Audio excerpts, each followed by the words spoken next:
الحمد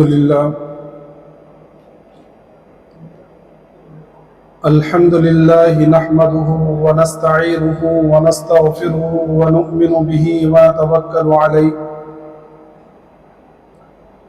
ونعوذ بالله من شرور أنفسنا ومن سيئات أعمالنا من يهد الله فلا مضل له ومن يضلله فلا هادي له ونشهد أن لا إله إلا الله وحده لا شريك له ولا نظير له ولا معين له ولا مشير له ولا مثال له ونشهد أن سيدنا وسندنا وشفيعنا وحبيبنا ومولانا محمدا عبده ورسوله أما بعد فقد قال الله تبارك وتعالى في القرآن المجيد والفرقان الحميد فأعوذ بالله من الشيطان الرجيم بسم الله الرحمن الرحيم ولا تحسبن الذين قتلوا في سبيل الله أمواتا بل أحياء عند ربهم يرزقون صدق اللہ العظیم۔ قبل اس کے بعد شروع ہوں، ایک مرتبہ بلند آواز کے ساتھ درود شریف پڑھیں۔ اللہم صل علی سیدنا مولانا محمد وعلی آل سیدنا مولانا محمد وبارک وسلم کما تحب وترضى عدد ما تحب وترضى یا کریم۔ میرے محترم بزرگوں اور دوستوں اور عزیز ساتھیوں، آقا مدنی محمد عربی جناب محمد مصطفیٰ صلی اللہ علیہ وسلم کی سیرت مبارکہ کا ذکر چل رہا ہے، اور آپ صلی اللہ علیہ وسلم کی زندگی میں غزوات کا سلسلہ چل رہا ہے۔ غزوہ بدر کی پوری تفصیل آ چکی ہے، اور غزوہ احد میں بھی شروع کے جو اسباب تھے ان کو بیان کیا جا چکا ہے۔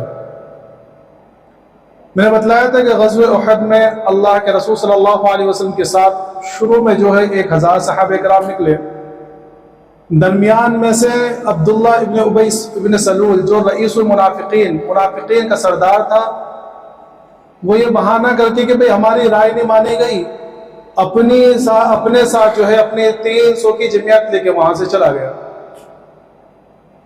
اور میں نے بتلایا تھا کہ اللہ کے رسول صلی اللہ علیہ وسلم کی منشا بھی شروع میں یہی تھی کہ مدینے میں رہ کر ہی لڑائی لڑی جائے، لیکن وہ نوجوان صحابہ کرام جو غزوہ بدر میں شریک نہیں ہوئے تھے، اور کچھ تجربہ کار صحابہ کرام جن میں خاص طور پر حضرت حمزہ رضی اللہ تعالیٰ عنہ کا نام آتا ہے، آپ لوگوں کی رائے یہ تھی کہ مدینے سے باہر نکل کے لڑا جائے اور مشرکین سے دو ہاتھ کیے جائے، یہاں تک کہ حضرت حمزہ رضی اللہ تعالیٰ عنہ نے قسم کھا لی کہ میں اس وقت تک کھانا نہیں کھاؤں گا جب تک کہ میں مشرکین سے دو ہاتھ نہ کروں۔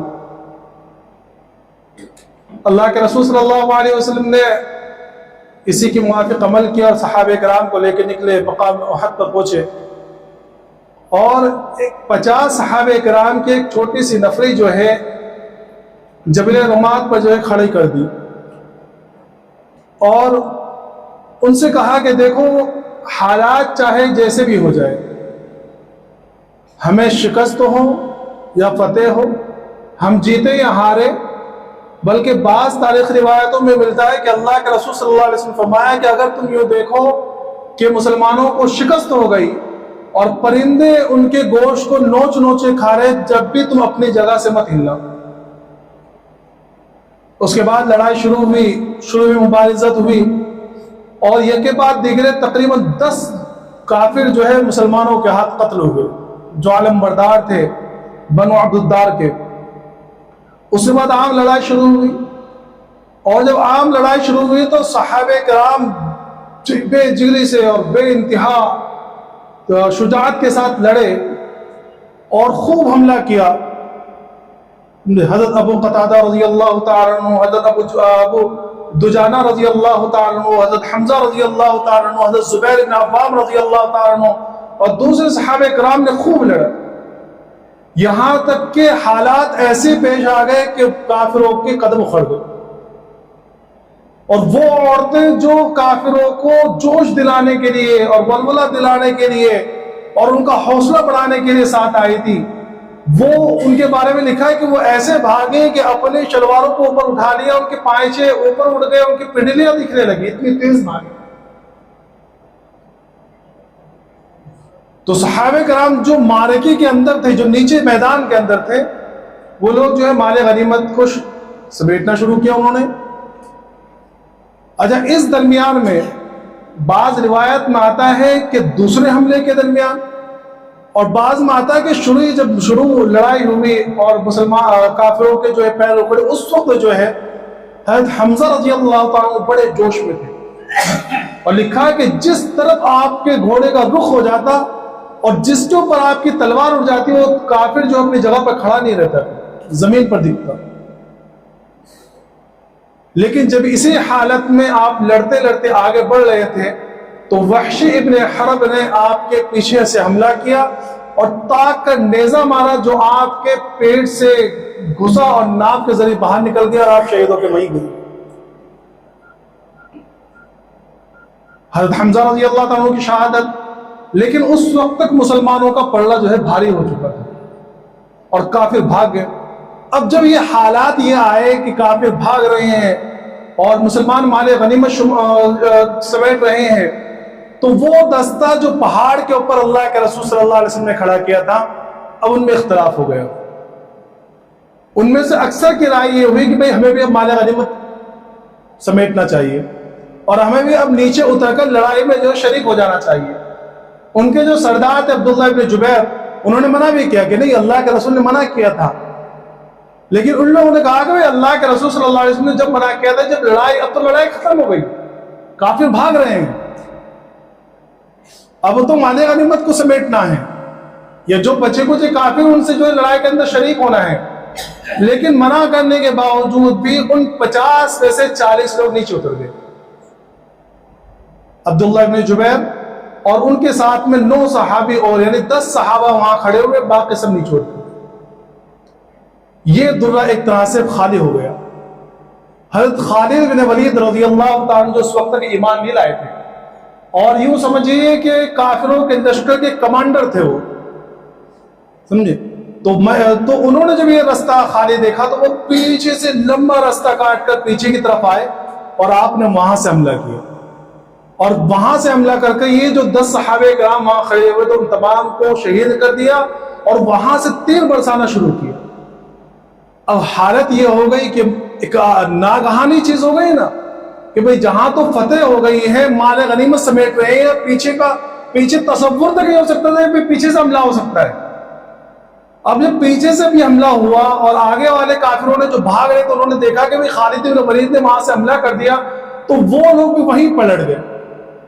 اب ہوا یہ کہ مسلمان جو ہے 2 طرفہ فوج کے درمیان آ گئے، اور اتنی ایک ناگہانی صورت حال پیش آ گئی اور ایک ایسی بھگدڑ سی مچ گئی صحابہ کرام کے درمیان کہ وہ ان کو اپنے اور دوسروں کی تمیز بھی نہیں رہی، آپس میں بھی لڑنے لگے۔ اسی آپس کی لڑائی کے اندر حضرت حذیفہ رضی اللہ تعالیٰ کے والد حضرت یمان جو شہید ہوئے ہیں مسلمانوں کے ہاتھ ہی۔ حالانکہ حضرت حذیفہ کہتے تھے کہ بھئی یہ تو میرے والد ہیں، لیکن کسی کو خبری آواز ہی نہیں آئی، اور اسی حالت میں حضرت یمان رضی اللہ تعالیٰ شہید ہو کے گر گئے۔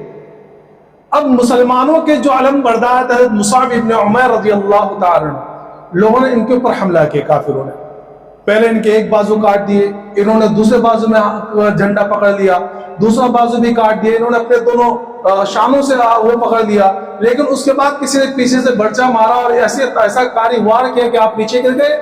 اچھا، حضرت مصعب بن عمیر رضی اللہ تعالیٰ ہلکے جو مشابہت تھی اللہ کے رسول صلی اللہ علیہ وسلم سے، جب یہ گرے ہیں تو لوگوں میں یہ خبر ہو گئی کہ نعوذ باللہ اللہ کے رسول صلی اللہ علیہ وسلم شہید ہو گئے۔ جب یہ خبر پھیلی تو مسلمانوں کے رہے سے حوصلے اور ختم ہو گئے۔ اب مسلمانوں کی 3 جماعت ہو گئی۔ ایک جماعت تو وہ کہ جن کو یہ خبر ہوئی کہ بھئی اللہ کے رسول صلی اللہ علیہ وسلم شہید ہو گئے، تو وہ فوراً بالکل ہاتھ پیر چھوڑ کر وہیں بیٹھ گئے، کہ ان کے ہاتھ پیروں کے اندر جان ہی نہیں رہی، وہیں بیٹھ گئے۔ ایک جماعت وہ جو کہنے لگی کہ بھئی اللہ کے رسول صلی اللہ علیہ وسلم حیات نہیں ہے تو ہم ٹھیک ہے کیا کریں. ان میں انس ابن نضر رضی اللہ تعالیٰ عنہ بھی ہے. تاریخ کے اندر لکھا ہے کہ جب انہوں نے یہ خبر سنی کہ نعوذ باللہ اللہ کے رسول صلی اللہ علیہ وسلم شہید ہو گئے تو تلوار ہاتھ میں لی اور آگے بڑھے. سعد ابن ابی وقاص رضی اللہ عنہ سے ملاقات ہوئی. کہا کہ انس کہاں جا رہے ہو؟ کہا کہ احد کے نیچے جو ہے جنت کی خوشبو پا رہا ہوں. کہ جب اللہ کے رسول حیات نہیں تو اب ہم جائیں گے کیا کریں گے. اور یہ کہہ کر تلوار لے کر کافروں کے مجمع کے اندر گھس گئے اور لڑتے لڑتے شہید ہو گئے.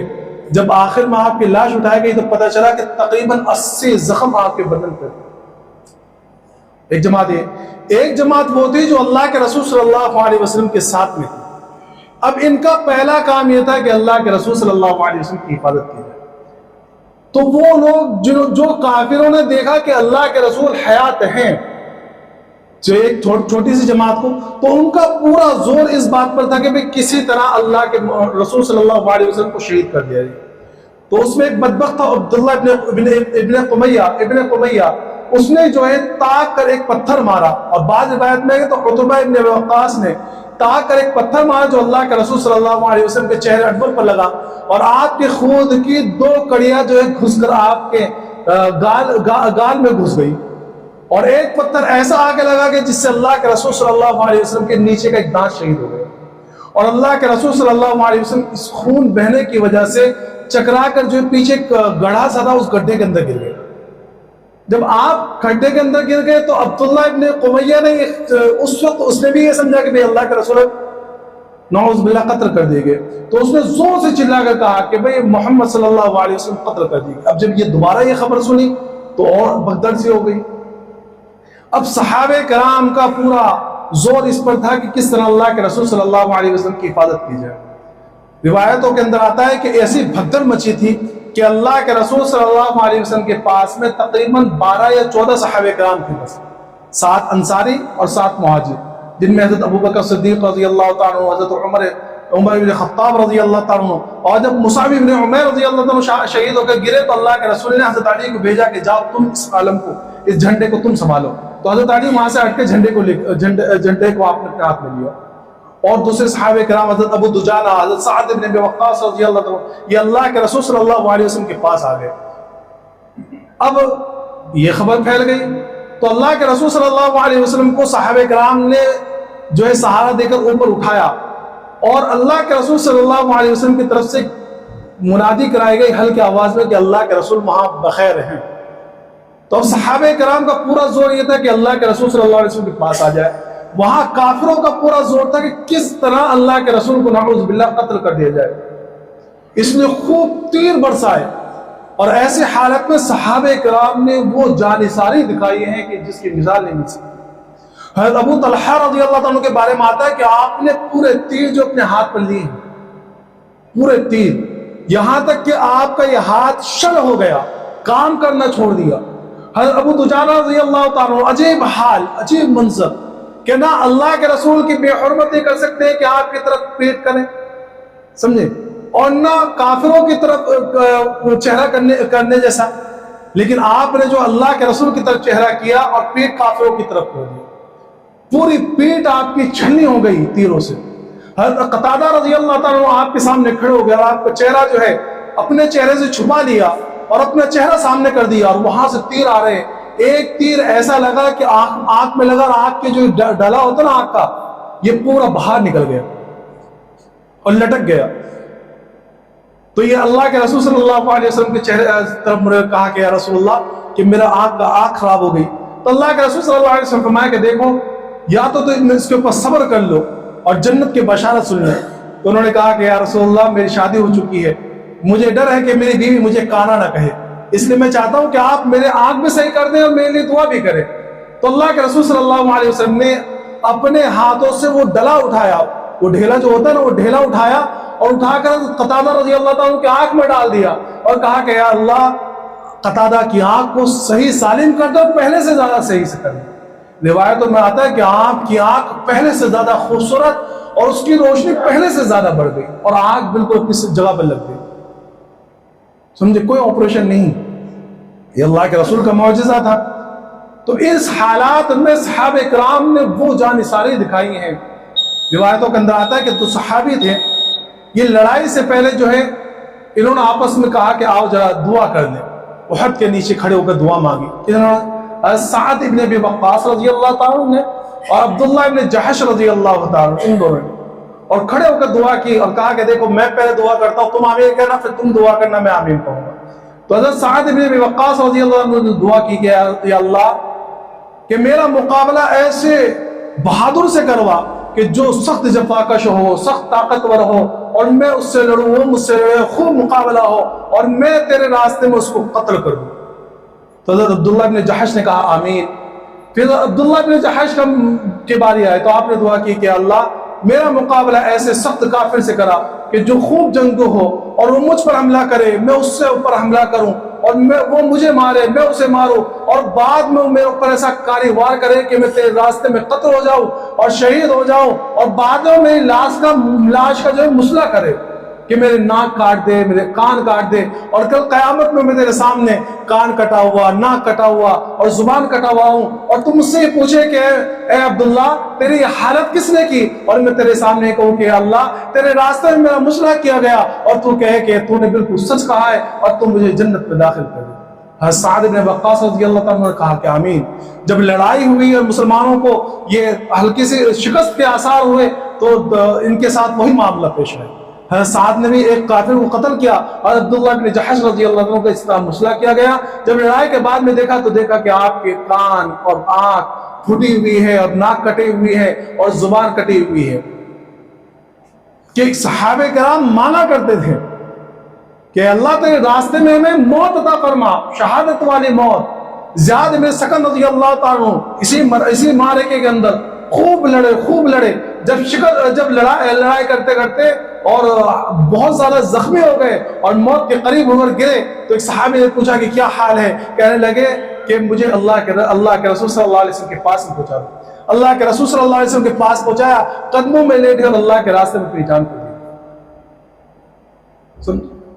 اس حالت میں پھر اللہ کے رسول صلی اللہ علیہ وسلم کو سنبھالا اور آپ کے جو خود کی جو کڑیاں گھس گئی تھی، حضرت ابو بکر صدیق رضی اللہ تعالیٰ آگے بڑھے اور چاہا کہ ان کڑیوں کو نکال دو، تو حضرت ابو عبیدہ ابن الجراح رضی اللہ تعالیٰ جن کے بارے میں اللہ کے رسول نے فرمایا کہ امیر وہذہ الامہ، کہ اس امت کے امین ہیں، انہوں نے کہا کہ ابو بکر تمہیں خدا کا واسطہ یہ شہادت میں اپنے ہاتھ میں لینا چاہتا ہوں، اور آپ نے جو ہے اس خود کی جو کڑی کو نکالنا چاہا لیکن ہاتھ سے نہیں نکلی تو دانتوں سے کھینچا، جب پہلی کڑی کھینچی تو آپ کا ایک دانت ٹوٹ گیا، دوبارہ آگے بڑھے، جب واپس دوبارہ کھینچی تو دوبارہ خود کی جب کڑی نکالی تو دوبارہ نکل تو گئی لیکن دوسرا دانت بھی ٹوٹ گیا۔ لیکن آپ جانتے ہیں کہ عام طور پر یہ سامنے کے جو دانت ہوتے ہیں یہ خوبصورتی میں ان کا بڑا دخل ہوتا ہے، اگر کسی کے سامنے کے دانت ٹوٹ جائے تو وہ بڑا بدصورت دکھتا ہے، لیکن قربان جائیے یہ اللہ کے راستے کے اور اللہ کے راستے میں اپنے آپ کو لٹانے کے، کہ روایتوں کے اندر تاریخ کے اندر لکھا ہے کہ یہ دانت ٹوٹنے کے باوجود جتنی خوبصورتی پہلے تھی اس سے زیادہ بڑھ گئی، آپ اور زیادہ حسین ہو گئے، اور خون کا جو فوارہ نکلا ہے تو مالک ابن سنان رضی اللہ تعالیٰ نے وہ خون کو چوس لیا اور نیچے گرنے نہیں دیا بلکہ وہ خون کو پورا چوس لیا۔ اللہ کے رسول صلی اللہ علیہ وسلم فرمایا کہ جس کے بدن کے اندر میرا خون پہنچ جائے جہنم اس کو نہیں چھو سکتی، جہنم اس کو نہیں چھو سکتی۔ اس کے بعد جب خون نہیں رکا اور پانی سے دھونے کے باوجود بھی تو جو ہے راکھ جلائی گئی اور راکھ سے اس زخم کو بھرا گیا۔ اس کے بعد آپ احد پہاڑ کے اوپر چڑھے، جب آپ کو دیکھا تو اس معرکے کے اندر ایک شخص تھا ابی ابن خلف، یہ بڑا بدتمیز شخص تھا، یہ مکہ کے اندر اللہ کے رسول صلی اللہ علیہ وسلم کو بڑی تکلیف پہنچایا کرتا تھا، اور وہاں جو ہے وہ اللہ کے رسول صلی اللہ علیہ وسلم سے کہا کرتا تھا کہ میں نے ایک گھوڑا تیار کیا ہے اور اپنی تلوار کو تیز کر کے رکھا ہے، جس گھوڑے بیٹھ کر اس تلوار سے میں نعوذ باللہ آپ کو قتل کروں گا۔ تو اللہ کے رسول صلی اللہ علیہ وسلم فرمایا کہ انشاءاللہ میں تجھے قتل کروں گا۔ تو یہ جو حالات جب پیش آئے تو وہ بڑا زور پر تھا، وہ چاروں طرف دوڑتا پھر رہا تھا، وہ کہہ رہا تھا کہ اگر آج محمد میرے ہاتھ سے بچ گئے تو میری خیر نہیں۔ وہ چاروں طرف دوڑتا اللہ کے رسول کے جب قریب پہنچنے لگا تو صحابہ کرام نے سوچا بھی کہ میں دونوں سے نپٹا دے، تو اللہ کے رسول نے فرمایا کہ نہیں، قریب آنے دو۔ جب وہ قریب آیا تو اللہ کے رسول نے ایک صحابی سے جو ہے اس کا نیزہ لیا اور تاک کر مارا، تو حالانکہ پورا لوہے میں ڈوبا ہوا تھا لیکن اس کی گردن کھلی ہوئی تھی تو یہاں ہلکی سی جو خراش لگی اس کو، لیکن اس سے اس کے اوپر یہ اثر ہوا کہ وہ گھوڑے سے گرا اور کئی مرتبہ نیچے گرا، اور نیچے گر کر جو بھاگا ہے اور پورے میدان کے اندر رو رہا ہے اور چیخ رہا ہے اور گدھے کے جیسی اس کی آواز نکل رہی ہے، اور لوگ کہنے لگے کہ تجھے شرم نہیں آتی، اتنا بہادر بنتا پھرتا ایک معمولی سی خراش؟ تو وہ کہنے لگا تمہیں معلوم ہے کہ کس نے مارا؟ یہ محمد مصطفیٰ صلی اللہ علیہ وسلم کا وار ہے۔ مکہ میں مجھ سے محمد نے کہا تھا کہ میں تجھے قتل کروں گا، اگر وہ کہنے کے بعد میں میرے پر تھوک بھی دیتے تو مجھ سے ہلاک ہو جاتا، اور تمہیں معلوم ہے تم تکلیف کی بات کر رہے ہو، مجھے اتنی تکلیف ہو رہی ہے کہ اگر یہ تکلیف کو حجاز میں بانٹ دیا جائے تو سارا حجاز ہلاک ہو جائے، اور رستے میں جا کے وہ مر گیا۔ یہاں علماء نے ایک بات لکھی ہے کہ سوچنے والی بات یہ ہے کہ ایک جانی دشمن بدترین کافر، اور ایسا کافر جو اللہ کے رسول کو قتل کرنے کے لیے آیا، لیکن اس کافر کو بھی اللہ کے رسول کے قول کا اتنا یقین تھا کہ وہ یہ کہتا تھا کہ اگر یہ کہنے کے بعد میرے اوپر تھوک بھی دے تو میں ہلاک ہو جاؤں گا۔ لیکن آج ہم اب نام کے مسلمان بنے ہوئے، ہم یہ کہتے ہیں کہ ہم محمد صلی اللہ علیہ وسلم کے ماننے والے ہیں، ہم یہ کہتے ہیں کہ اللہ کے رسول صلی اللہ علیہ وسلم کے عاشق ہیں، ہم محمد صلی اللہ علیہ وسلم کے امتی ہیں، لیکن کتنے فرمودات ہیں جن کے اوپر ہمیں یقین ہے کہ اللہ کے رسول صلی اللہ علیہ وسلم کا یہ قول نہیں ہے من ترک الصلاۃ متعمدا فقد کفر، کہ جو جان بوجھ کر نماز چھوڑ دے وہ اس نے کفر والا عمل کیا؟ کہ اللہ کے رسول صلی اللہ علیہ وسلم کا قول نہیں ہے من غشنا فلیس منا، کہ جو ہم میں سے کسی کو دھوکہ دے وہ ہم میں سے نہیں ہے؟ کہ اللہ کے رسول صلی اللہ علیہ وسلم کا یہ قول نہیں ہے کہ مومن کبھی جھوٹا نہیں ہو سکتا؟ لیکن کیا ہمیں ان باتوں پر اعتبار ہے؟ کیا ہمارا دل کے اوپر ان پر یقین ہے؟ کیا ہم نے جھوٹ بولنا چھوڑ دیا؟ کیا ہم نے دھوکہ دینا چھوڑ دیا؟ نہیں، آج مسلمان جھوٹ بولنے میں، دھوکہ دینے میں سب سے آگے ہیں، سب سے آگے۔ اور افسوس اس بات کا ہے کہ ہم گناہ کو گناہ سمجھتے بھی نہیں ہیں، بلکہ اگر کسی کاروباری کو یہ کہنا کہ بھائی جھوٹ نہیں بولنا چاہیے، غلط بات ہے، آپ نے جو کہا نا کہ اتنے میں مجھے پڑا ہے اور مجھے قسم خدا کی مجھے اتنا بچ رہا ہے، تو یہ جھوٹ نہیں بولنا چاہیے، تو فوراً یہ کہتا ہے کہ بغیر جھوٹے کبھی کاروبار ہوتا ہے کیا؟ گویا کہ ہمیں اللہ کے رسول صلی اللہ علیہ وسلم کی باتوں پر اعتبار نہیں ہے، ہم سے زبانی مسلمان بنے ہوئے ہیں، زبانی ہم یہ کہتے ہیں کہ اللہ کے رسول صلی اللہ علیہ وسلم نے سچ بولا ہے، لیکن ہمارے حالات، ہمارے اعمال، ہمارے کردار کی چیک چیک کر گواہی دیتے ہیں کہ ہم نبی اکرم صلی اللہ علیہ وسلم کے سچے امتی نہیں۔ تو بہرحال اصل کہنے کا مقصد یہ ہے کہ اپنے آپ کو سدھاریں۔ تو یہ حالات جب ہوئے پیش، تو حالات یہ ہو گئے کہ بھئی اللہ کے رسول صلی اللہ علیہ وسلم نعوذ باللہ شہید کر دیے گئے، لیکن بعد میں جب صحابہ کرام نے دیکھا کہ نہیں اللہ کے رسول صلی اللہ علیہ وسلم بحفاظت ہیں، تو صحابہ کرام وہاں کھڑے ہو کے جمع ہونا شروع ہوئے، اور اس کے بعد جب دوبارہ حملہ کیا ہے تو پھر کافروں کے دوبارہ اکھڑے، اور پھر اس کے بعد جو ابو سفیان نے چیخ کر کہا، کیونکہ عبداللہ ابن قمیہ نے تو یہ کہہ دیا تھا کہ بھئی اللہ کے رسول کو نعوذ باللہ میں نے قتل کر دیا، تو ابو سفیان رضی اللہ تعالیٰ جو اس وقت تک ایمان نہیں لائے تھے، تو انہوں نے آواز دی سب سے پہلے افیکم محمد صلی اللہ علیہ وسلم، کہ بھئی تمہارے اندر محمد صلی اللہ علیہ وسلم حیات ہیں؟ تو اللہ کے رسول نے منع کر دیا کہ کوئی جواب نہیں دے، خاموش ہو۔ پھر اس نے کہا افیکم ابن ابی قحافہ، کہ تمہارے درمیان کے ابو قحافہ کا بیٹا یعنی حضرت ابوبکر صدیق موجود ہیں؟ اللہ کے رسول نے کہا کہ خاموش ہو۔ پھر اس نے کہا افیکم عمر، کہ بھئی تمہارے اندر عمر ہیں، زندہ ہیں؟ تو اللہ کے رسول نے پھر اشارہ سے فرمایا کہ نہیں، خاموش ہو۔ جب جواب نہیں دیا گیا تو حضرت ابو سفیان انہوں نے کہا کہ سارے ہلاک ہوئے لگتا، تو فوراً کہنے لگے کہ بھئی سارے لوگ لگتا ہلاک ہو چکے ہیں۔ جب یہ الفاظ کہیں تو حضرت عمر رضی اللہ تڑپ گئے اور فوراً کہنے لگے کہ وہ اللہ کے دشمن، ہم سب حیات ہیں۔ جب یہ آواز آئی تو اس نے کہا، بڑا افسوس ہوا اس کو، اور اس نے فوراً کہا اولو حبل، کہ حبل جو ہے اس کا معبود تھا، اس نے کہا کہ وہ اعلیٰ۔ تو حضرت اللہ کے رسول صلی اللہ علیہ وسلم کی طرف سے حضرت عمر بن خطاب رضی اللہ عنہ نے کہا کہ اللہ اعلیٰ و اجل، کہ نہیں اللہ سب سے بلند و برتر ہے. تو ابو سفیان نے کہا لنا عزا ولا عزا لکم، کہ ہمارے لیے تو عزت ہے، ہمارے لیے تو عزا ہے، تمہارے لیے تو کچھ نہیں ہے. حضرت عمر نے جواب دیا اللہ مولانا ولا مولا لکم، کہ اللہ ہمارا کارساز ہے، اللہ ہمارا ولی ہے، اللہ ہمارا دوست ہے، تمہارا کوئی دوست نہیں. پھر ابو سفیان نے کہا کہ یہ وہ بدر کا بدلہ ہے، اور ترازو تو جو ہے ہلتے رہتا ہے، اور کہا کہ ہم تو اور تم برابر ہو گئے. حضرت عمر بن خطاب رضی اللہ عنہ نے کہا کہ نہیں، ہم اور تم برابر نہیں ہیں، ہمارے مقتولین جنت میں ہیں اور تمہارے مقتولین جہنم میں ہیں. اور اس کے بعد جو ہے ابو سفیان جو ہے اپنا لشکر لے کے وہاں سے نکلنے کہ بس پیچھے ہٹ جاؤ. یہ معرکہ ختم ہوا. اب جب شہداء کی گنتی شروع ہوئی تو میں نے بتلایا تھا کہ جب شہداء کو جمع کرنا شروع کیا تو حضرت حمزہ رضی اللہ تعالیٰ کو بڑا عجیب حال کہ ہندا نے اپنے باپ اور اپنے چچا اور اپنے بیٹے کے بدلے میں آپ کا مسئلہ کیا اور آپ کی ناک کو کاٹ دیا، آپ کے دانتوں کو توڑ دیا، آپ کی زبان کو کاٹ دیا، کانوں کو کاٹ دیا، اور سینہ چاک کر کے کلیجہ نکال کے چبانا چاہا لیکن چبا نہیں سکی تو ویسے تھوک دیا، آنکھیں پھوڑ دی گئی، 11 ٹکڑے کیے گئے. اللہ کے رسول صلی اللہ علیہ وسلم جب وہاں آئے تو آپ کو دیکھا نہیں گیا اور آپ کی آنکھوں سے آنسو جاری ہو گئے. روایتوں کے اندر لکھا ہے تاریخ کے اندر کہ اللہ کے رسول صلی اللہ علیہ وسلم جس طرح اپنے چچا کی شہادت کو دیکھ کے روئے ہیں کبھی نہیں روئے اپنی زندگی، کہ آپ کی ہچکی بن گئی اور آپ نے ہچکی لیتے لیتے قسم کھائی کہ اگر انشاءاللہ اللہ ہمیں غلبہ دے گا تو میں اپنے چچا کے بدلے میں 70 کافروں کا مسئلہ کروں گا. کیا کروں گا؟ لیکن قربان جائیے اسلام کے اور نبی رحمت کے کہ اللہ کو یہ بات پسند نہیں آئی. فوراً اللہ جو وہاں سے ہٹے ہی نہیں تھے، فوراً جبرائیل اسلام آیت لے کے نازل ہوئے.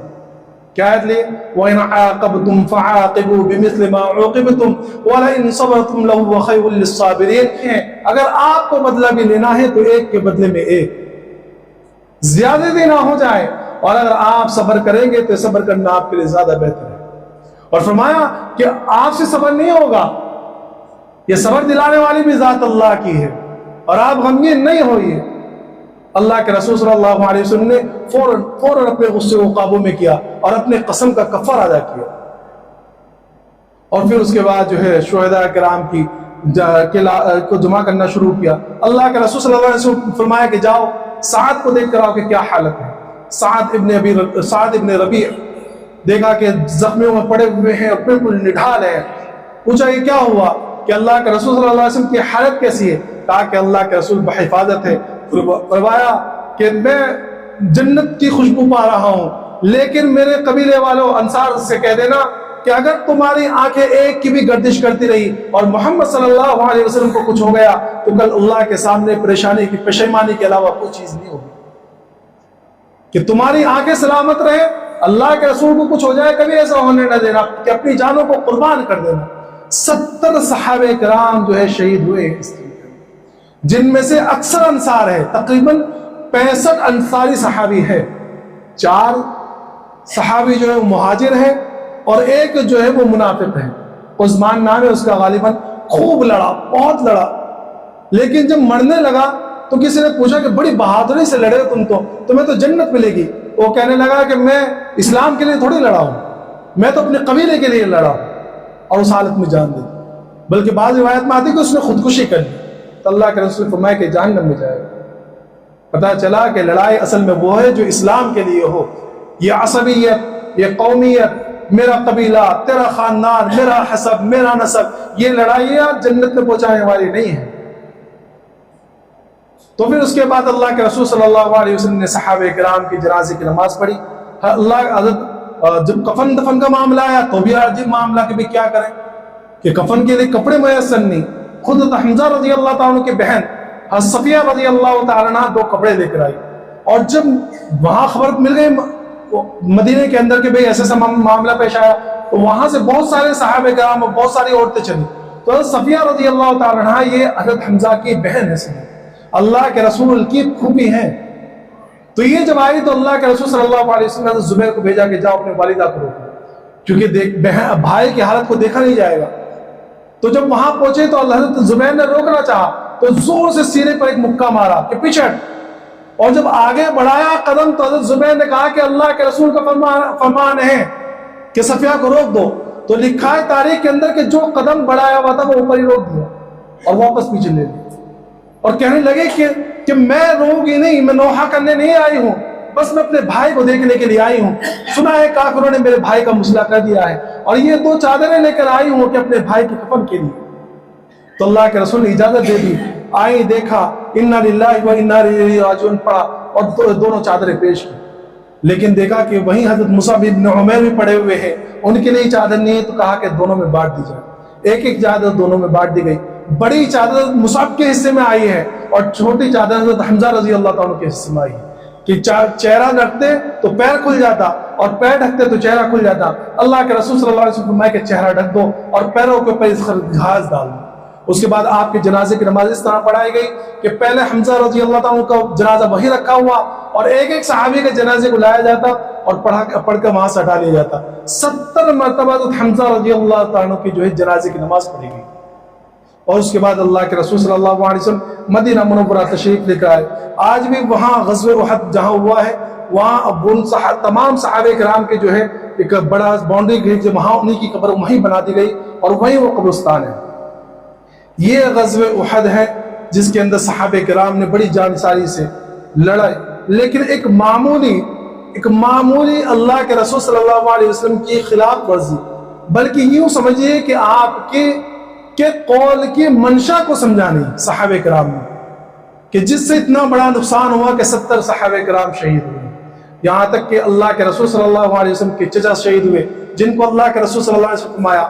بعض روایتوں کے اندر آتا ہے کہ آپ وہاں کھڑے ہو کے جب رو رہے تھے تو آپ نے فرمایا کہ اے چچا, اے میرے پیارے چچا, کہ آپ بڑے بہادر تھے اور آپ اللہ اور اس کے رسول کے شیر ہو اور آپ سید الشہداء ہو. کل قیامت میں شہداء کا جو جھنڈا ہوگا وہ آپ کے ہاتھ میں ہوگا اور آپ تمام شہیدوں کے سردار ہوں گے.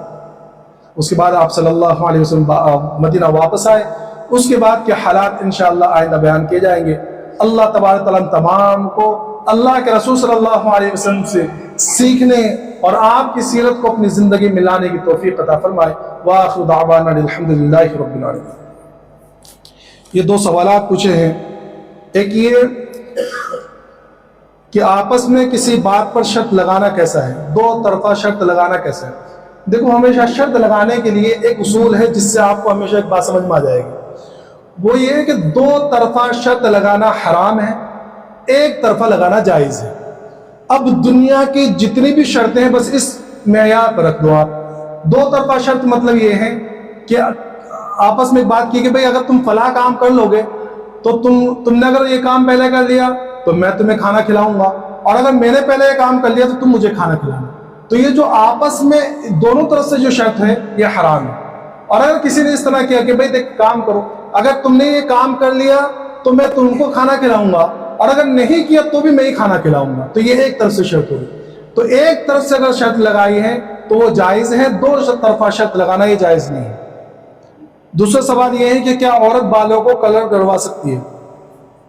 بھئی ہاں کروا سکتی, جائز تو ہے. کالا کلر چھوڑ کر جتنے بھی کلر ہیں وہ سارے کلر کروا سکتی ہے. جواز کی حد بتا رہا ہوں. لیکن علماء نے یہ بات لکھی ہے کہ فاسق عورتوں, کافر عورتوں کی طرح بالوں کو رنگوانا یہ جائز نہیں ہے. اب آپ سوچئے کہ یہ جو گولڈن کلر, لال کلر, بلو کلر, یہ جو جتنے بھی ہیں یہ مسلمان عورتوں کا شیوا ہے. ظاہر سی بات ہے کہ نہیں, یہ ساری جو ہے چیزیں جو کافروں سے, یورپ سے, مغربی کلچر سے آئی ہیں, تو اس اعتبار سے یہ جائز نہیں ہے. اس کے علاوہ جو دوسرے کلر جیسے مہندی وغیرہ ہے یا براؤن کلر ہے جو ڈارک براؤن ہوتا ہے وہ لگا سکتی ہے, سمجھے. کالا کلر نہیں لگوا سکتی. اور کلر لگوانے میں بھی یہ بات ذہن میں رہے کہ وہ کلر لگائے جس کے اوپر پرت نہ جمتی ہو. اگر پرت جمتی ہے کہ پانی اندر نہ پہنچتا ہو تو پھر وہ کلر لگوانا بھی جائز نہیں ہے.